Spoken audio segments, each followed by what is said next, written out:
Welcome to Diary of the Unseen Jobseeker, where we dive into the emotional journey of job hunting with raw, personal narratives. We're here to connect, uplift, and inspire, highlighting the resilience and unity needed to navigate the path forward together.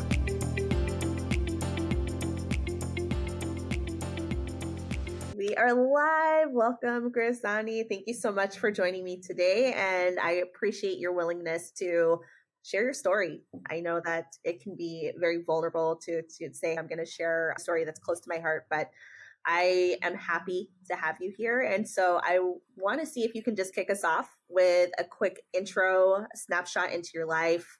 I know we had a conversation before going into this episode, but I would love for everybody to just know what's been going on in your life here. Thank you for having me. So I am from South Africa. I studied at Northwest University. That's in the Northwest province in Potchefstroom. I studied psychology and I did my degree in my honors degree in psychology as well. I think the most of the trouble with job seeking comes with the limited amount of jobs available in the psychology field, as well as the fact that in South Africa, to become a psychologist, you have to have a master's degree, and the selection process is really rigid and exhaustive. So they only choose like 30 people for honors, and for honors, you have to go through interviews and a research task, as well as academic selection. So you have to have above 85% for your psychology modules to get honors. Wow. And then within that honors year where you do your honors, you can go for master's selection where you have to write a bunch of essays about who you are as a person, what was the hardest thing you experienced, stuff like that. And then you still get rejected, which is tough. And then when you do get through that selection week, you do a bunch of group activities, you do metaphor activities, they look at your grades, and then they still reject you because they only choose 5. Oh my God. And there's like about 1,000 people who apply at each university each year for masters. Then they choose 50 for the selection week. And I was at the selection week, but still to compete against 49 other people, it's still a lot. And out of that, they only choose 5 at each university each year. So what happens is it forms this kind of bottleneck where each year people reapply. So you're not only competing against your honors counterparts, you're competing against last year's honors students, you're competing against people from 2015, 2014, which is sad because in South Africa, you're like, yo. So it's the people from the previous years as well. Oh my goodness. So it's like however many years back, people from previous years, so you have to reapply. So it's like you're reapplying going into New Year, but then also all these other people from 2014, 2015, etc. that you're, wow. Okay. Sorry. Go up. Please continue. And they have more work experience than you do. As like last year I was 22. So obviously like a 30-year-old would have more experience than me in life. And then the sad thing about this is South Africa's population is like 50 million. We only have 2,000 psychologists in South Africa who are practicing. Some of them aren't even counseling psychologists or clinical, they are research psychologists. So it's like this handful of psychologists who has to help this big population of people. And if South Africa has a lot of problems. So it's really, mental health work is really actually, to me, critical in this country, but it's being neglected. And because it's being gatekept and they only choose 5 each year, a lot of hopeful like people who want to help get rejected the whole time. A lot of our lecturers told us, you don't have to worry, like some people apply 6 times before they get in. And to me, that's not motivational because I'm like 6 years of your life applying, and then you have to study 2 more years. You have to write a thesis. You have to do community work, then a community year, and write a board exam before you become a psychologist. By the time I'm done, I'm going to be like 40. Before I like get money, I have a salary, and to me that is not acceptable to me. So then I had to figure out, okay, I need to figure out how can I apply myself to jobs what can I do to get into a job, grow in a career? Part of me is really, I'm regretful over the fact that I didn't study industrial psychology, because industrial psychology gears you towards a more job opportunities, because you can work for a company, you can do psychometry. But now I have to work with what I have. I know I have skills. I know I'm intelligent. I know I have all these things that can make me a great person, a great employee. But I just need to get a Yeah. job that believes in that. And that's the hard part, especially in South Africa, where the unemployment rate is like 49%. So, yeah, Wow. it's a lot. Yeah, Grizanie, that's a lot. Yeah, that is, I had no idea Yeah. that is what's going on over there. And a couple of questions like come to mind for me. So I want to definitely go into the finding a job part, because I know, like you said, you're at a stage where you're like, hey, I need to find a job. I need to figure out how I'm going to make this work, where I can find a career. You have skills, you have so much value. And so getting somebody to recognize that and see that so you can get hired, that's the challenge. And then with the unemployment rate being so high, then there's all of this competition. So there's a lot of challenges that you're facing. I want to go back real quick, if you would be willing to share about, you said hindsight, reflecting that you had wished that you had gone into industrial psychology because there's more opportunities in that area. When you were initially deciding the degree to pursue, how did you go about making that decision? Did you have support, like people that were able to share insights into the market and help you understand? Or were you just like going into it, just knowing this is your passion and this is what you want to do? So when I decided on what I'm going to study, I was in grade 11. So I was 17 years old, which I feel is so young to make this decision. But I had a lot of support from my mother. She took me to a career counselor. So I wrote a bunch of psychometric tests. So they actually looked at what I have skills in, what I like, and then the psychologist sat with me and looked at possible career options. One thing she did not do is look at the job market, which I feel like that's something a career counselor can improve on, is not just look at what the person is skilled at, but also inform them, okay, when you do this, just know you're not going to get a job easily. Because at 17, that's just not how you think. You're not really, I believe when you're 17, you don't think that far. And it's also, it has a neurological basis, because at 17, your prefrontal lobe is not that evolved yet. So obviously at 17, I didn't think about the job market. I'm not surprised at that. I just wish it was like really explained to me in depth that this is what it's going to look like after you have studied. Yeah, that makes sense. That makes sense. Yeah. And I think to your point, and I talk to a lot of people in similar situations where they pursue degrees and you're at a stage in your life where you just don't know what you don't know. And so you're relying on these individuals like career counselors or people in the network, essentially like at the school. Sometimes it's the administration team where you're asking for guidance and you're like, hey, help me understand maybe what are some of the degrees I should consider pursuing. But then there's also the ramifications piece of it, helping someone know, hey, here are some of the potential scenarios. Here's what's going on in the job market right now. Here's what the job market anticipated forecast for the future looks like. Now, here you have the information. This is going to help you make that decision that's going to be best for you. And I get a lot of people in your situation that come to me saying, this was not explained to me. Like yes, we went through and I did the career assessment and all of these things, but they didn't help me understand what the job market truly is going to look like for me if I do pursue this degree. And so then they have a degree that they're not able to utilize, right? At least not right when they leave college. So it's like typically a journey. And I've even talked to people that are like, hey, I haven't ever used my degree. And so I think there is an opportunity there, to your point, for that education piece where some of these people can step up their game and how they're educating some of the younger generation on what their opportunities are. So I do appreciate you sharing that, because I think that's helpful for people maybe that are getting ready to go into college, or maybe those that are considering going back into college, to ask some of those hard questions about, okay, I'm considering this degree, but can you help me understand, to your point, what is going on in the market? Is this a degree that a lot of people are using? Is there a need, or the demand is there? So I think that's a great call out. As far as, and I want to just shift a little bit because I do want to go back to your search. So I know you said right now you're in a place where you are looking for opportunities, and the challenge has been, how can I showcase and market myself in a way that these employers will see me and give me a chance? So when you are looking at opportunities, what has your approach been? Like, what kind of roles are you looking for? What has your experience been trying to find a job? So what I've looked at is opportunities where they expect entry level experience, so they don't want 5 years of experience in something.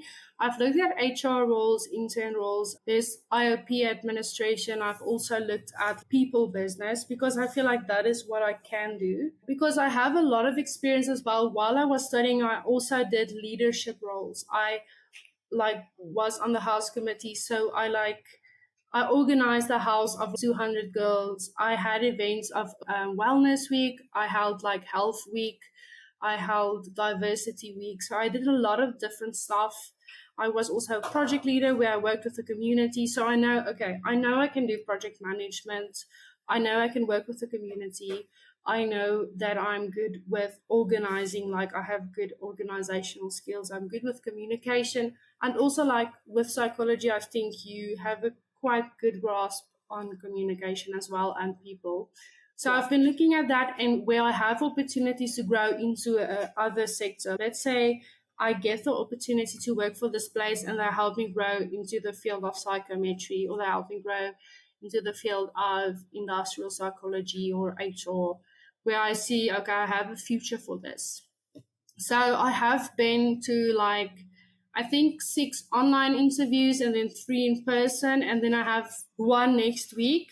The other, I did not get the job, but at least I feel like I got the in-person interviews, which means they did believe in me enough to see me in person. So they did see something. And the one for next week, I got really good feedback after the online interview. They told me they feel like I'm not asking for enough money, which I feel like is a really good sign. And they want to see me again. Yeah, that's wonderful. So the company, the people are telling you, hey, you're not asking for enough? Yes, they told me that. That's amazing. Yeah, that's normally it's the opposite, where they're trying to, skirt around and lowball a lot of times. But that is definitely a good sign. And that is exciting that you're getting interviews. As far as how are you networking? Are you applying to local job boards? How are you identifying these opportunities and applying for the roles that you've landed interviews for? So for me, the most useful platform thus far was Indeed, because they show more relevant listings to my searches. And then I apply, but I also find local placement agencies. So one in South Africa that's really good is Recruit a Graduate. They got me this recent interview, and before the interview, they sent me tips for interview, which I thought was really nice. And they also talked to the employer and told the employer I'm a really good option. So they talked me up, if that makes sense. So I think that's really good. And they also paid for my criminal check for the job, and they paid for it, which I think is great. Yeah, so that's what I've been using. And I also have a LinkedIn profile, but LinkedIn's search suggestions are usually not that accurate. I don't know why. They show me jobs that are really not something I can apply for, because it's 10 years experience, 3 master's degrees needed, stuff like that. And you're like, why are you even sending this my way? Because I can't apply for these roles. No. Yeah, that's funny. It's not funny, so let me rephrase. It's not. I've seen that too, because even on my own LinkedIn profile, a lot of times I'll get random jobs where my background's primarily been in recruiting and HR. And then all of a sudden it's oh, you should go and apply to be a dentist or something random. And I'm stuff like that. I'm like, what is this? So it sounds like for you, definitely Indeed has been a great tool for you, and then leveraging local agencies. And you've had some really good success with partnering with some of the local agencies that it sounds like they've actually been advocates for you too, and really putting you in front of the employer saying, hey, this is a great candidate. This is someone you wanted to talk to, it sounds like. Yeah, they're really great in that sense. Yeah, that is amazing. And has it been a long process for you, or has this been relatively smooth and kind of quick were you seeing progress with the interviews and so forth? Like, how has your journey been? Like, what length of time has this taken you? So that is the first question. And then I guess the second question would be, is how are you keeping yourself motivated? Just because I'm sure there's times where you're like, feeling the pains of searching for a job. So the process for me feels long because for me in my head, the process started when I started applying for masters last year in April, because there I had to do interviews, I had to write essays. So that was already taking my energy. And then at the end of the year last year, after I did my honors, I started applying for jobs. But the problem was in South Africa, once it's December, you can't do anything. Like, the business is closed, everyone's on vacation, on holidays. So during December, you can't get anything done. Like, honestly, all the offices closed. So I had to wait the whole month of December before I can like hear back from places, because I knew they were on leave. So then they messaged me like the second week of January. But also then, like, some of the interviews, they take 2 weeks to reject you, which I have a problem with because I don't understand why it takes that long. So it has been long, and some places take long to schedule the interview. Like, they say, okay, you have a second interview, but they take 3 weeks to give you the date and time. So it has been long. It has been frustrating, definitely. And I'm really hoping this job interview next week is really promising, because they asked nice questions and they were really nice. So I really hope. And the good thing is they only employ graduates. So I think their vision is to train graduates with no experience and give them experience, which I think is great. So I hope that happens for me. And how I've been keeping myself motivated is to just, when I get rejected, just to give myself a chance to mourn that, if that makes sense. Give myself a chance to be angry about it, to be sad about it, to talk to someone about it. And then the next day I have to move on. I have to start searching again. So I go and I look at job listings, I apply. Even if it's a shot in the dark, I will still apply, because maybe someone sees something in me. And I think what is really important is a support network, and to talk with other people who knows what you're going through. So firstly, a support network can be your family, it can be your friends, whoever you feel supported by. Just talk to them about it, so that you don't keep all of it inside, because it can be really draining. And then secondly, people who understand what you're going through. If you don't know someone in person, go online. There is an online community for this. And I feel like it helped me a lot to see videos about job seeking and how hard it can be, because then you feel less alone. Because sometimes you turn it on yourself and you think, okay, there's something wrong with me. Why am I not getting the jobs?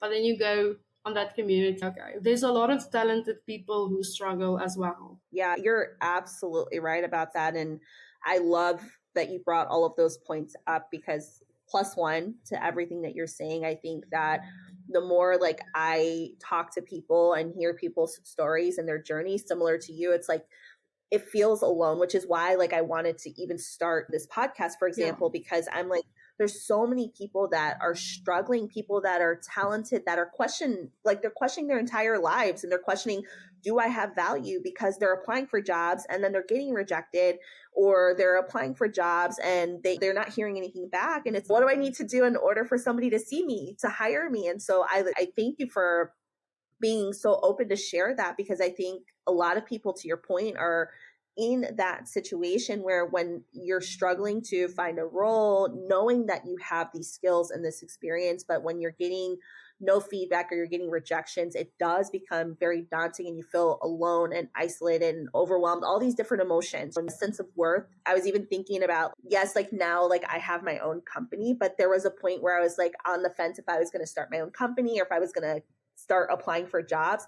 And I was even putting out some applications and I didn't hear anything back from, I don't even know like how many applications. I received like some rejections where I'm like, I'm qualified for these roles. What is wrong? And then you just get that generic, oh, we've decided to move forward with someone else. Or so it's frustrating, but it is nice, I think, to your point, and I think necessary for people to have that sense of community now, like more than ever, just because the job market, yes, it's challenging, but I think there's added layers of complexity that are starting to reveal themselves just with the change in the world and with AI technology, for example. And so just things that are going to continue to evolve the job market. So I really just want to say I appreciate you bringing that up, because I think it's important for people to hear it from somebody who is actively currently going through that process, and you're opening up and sharing your story there. So thank you for that. Thank you. Yeah. And then I did want to, I'm just curious. I know that you're actively interviewing. I know that you're really just trying to look forward to what the future is going to hold for you. Do you mind sharing? I know right now you're focusing on trying to get a job, but are you planning on continuing the path of your psychology degree and going into the master's program and just continuing that route to eventually get to where you're trying to go? Or have you had a change of heart and thinking to go in another direction? I feel like I have had a change of heart when I saw how the selection process worked, and I took the psychology route and I considered it, and then I was like, I don't think this is for me. I'm not willing to put myself out there continuously for them just to reject me just because there's not enough space. I don't think that's good for me. So then I was like, okay, I want to build a career in something that I can use my skills. So I believe, at this stage, I'm really willing to go into any direction that uses my skills where I can grow. And that has also have been the challenge at some job interviews, because some people want you to specifically tell them what you're going to do. And I was at an interview where the job listing was not specific. The job listing was project manager. So it wasn't like a specific job listing. They couldn't really tell me what you're going to do, but they wanted me to tell them what I'm going to do. Then I was like, I'm trying to tell you, but I don't really know. I didn't tell them I don't really know, but in my head, I'm like, I don't really know what you do because you're not telling me what you do. Then I just told them I just told them I'm willing to grow into any role you see me in. I'm willing to do anything. But that guy wanted to have a specific answer, which I found interesting because there was no specific job listing. So it was really weird. But I think that plays into my challenge of finding a job that fits my skills, because I don't have a specific job description for what I do. I have skills, what I can do, and I have talents and stuff. But when it comes to a specific job title, I do not have one. So, yeah. Oh, it sounds like that person maybe needs some interview training. Just going to throw that out there. So send that person a message and say, hey, do you need some interview training? I can help you. But I think those are good call outs, because again, especially when you're really trying to break into the professional field where you're trying to find your path as a career professional, and you have these different skills that you can utilize, and you're still earlier in the journey where you're like, okay, what path am I going to go? When you're being asked a very pointed question like that, I can see where it'd be challenging to answer that. And then on the flip side of that, it's, hey, I'm telling you what I can bring to the table. I'm sharing with you what my skills are. So if I don't have the information, you're not telling me what you're looking for, how am I supposed to know? Definitely sounds a little bit frustrating there, but it sounds like you handled yourself well, the best that you could.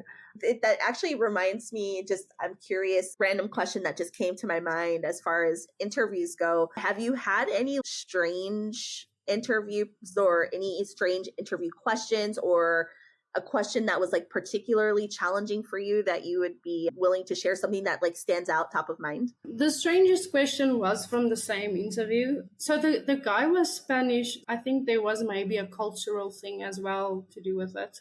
But he asked me about my family because he just wanted to know more about me. And then he asked me, what does my boyfriend do? And I was like, I do not have a boyfriend. And then he was like, why? Now, I don't know what do you expect that question, the answer to that question will be like, how would it lead to anything good anyways? But then I was like, no, I don't really date men. I just told him that I didn't feel unsafe to tell that. And then he was just like, oh, okay, is he homosexuals? And he was like, yeah, it's fine, we're neutral and stuff like that. And I was like, yeah, cool. And I could see he was a bit shaken, but not really. He wasn't trying to be weird at all. He was not trying to be weird with the question. I just don't think it was the wisest question to ask. But I just think he was trying to get to know me, and then it took a turn. I don't know. It went way, Yeah, way left field.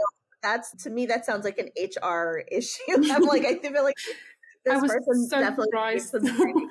Yeah, that's wow. Okay, that is one for the books. I definitely one for the books. So Yeah. I'll leave it at that. That's one for the books. But wow, okay. I feel like I hear a lot of stories, and then there's just like that one story or that one Yeah. example that kind of one ups. And I'm like, yeah. But that's for you. That's a blessing, I think, in disguise, where that didn't end up working out because that probably wasn't where you needed to be. Yeah. So yeah, I'm curious as we start wrapping up here, is there anything else that top of mind for you? Any thoughts that you want to share? If you were on the receiving end listening to this, is there anything that you would want people to hear from you? Firstly, I just have a question and then I'll share something. I want Yeah. to know, when you go to an in person interview, for me, I feel like I'm not a very performative person, so I will be a bit reserved. But if you ask me a question, I'll answer you very well, and I'm very direct as well with my communication style. But I'm not like this bubbly, talkative person, and I'm not going to put up an act because that's just not how I am. And sometimes I wonder, does that hold me back when it comes to in person interviewing, that I'm not like wowing them with my personality? That's a great question. So what I will say is I definitely understand where you're coming from, because there is an aspect of like how you present yourself and portray yourself in the interview, especially in person. People are looking at your facial expressions, they're looking at the way you're sitting, so your body language. And so there is that aspect, I believe, and just from having interviewed people, having gone through interviews myself, having helped coach people going through interviews, what I have seen where people have performed the best and have succeeded in moving to either next stage interviews or landing offers is that if you're finding that balance of where you can show some of that excitement, and granted, to your point, you have to do it in a way that's going to be authentic, more so authentic to you, because like you said, you're more reserved and you're just more, hey, I'm happy to answer questions, but not necessarily that overly like bubbly and just that. And I think that is okay. I think that what I would recommend is trying to find a balance, because you do want to show some of that excitement, because I think that helps show the interviewer that you're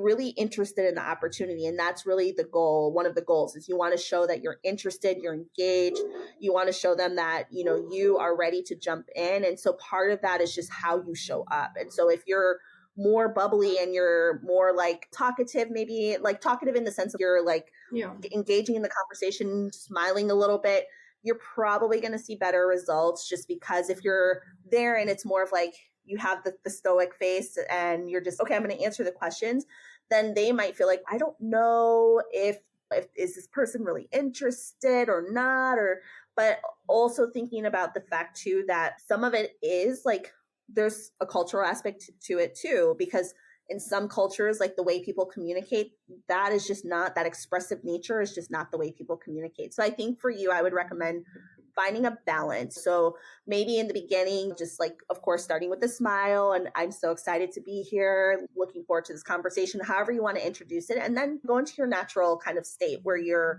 engaging in the conversation. It's almost, I always compare interviewing to, it's almost like dating. It really is, where you're trying to find that like balance of courting and vice versa. And I'm interviewing, hey, like they're interviewing you, but I'm interviewing you too. So I think for you, that's what I would be recommending, is just like intro, like you jump into the conversation, sit tall, give them a nice big smile, let them know you're ready to go into the conversation, and then just let it be natural for you. But I think that initial is very big because it sets the tone for the rest of the conversation. So I know that's a long-winded answer, but I wanted to give you like a thorough response. Does that help? Or it definitely does. It makes sense when you put it like that, where it's like dating, in the sense like you have to present a part of yourself like in a balanced way, and also to that part of being interested makes sense, like you have to look interested.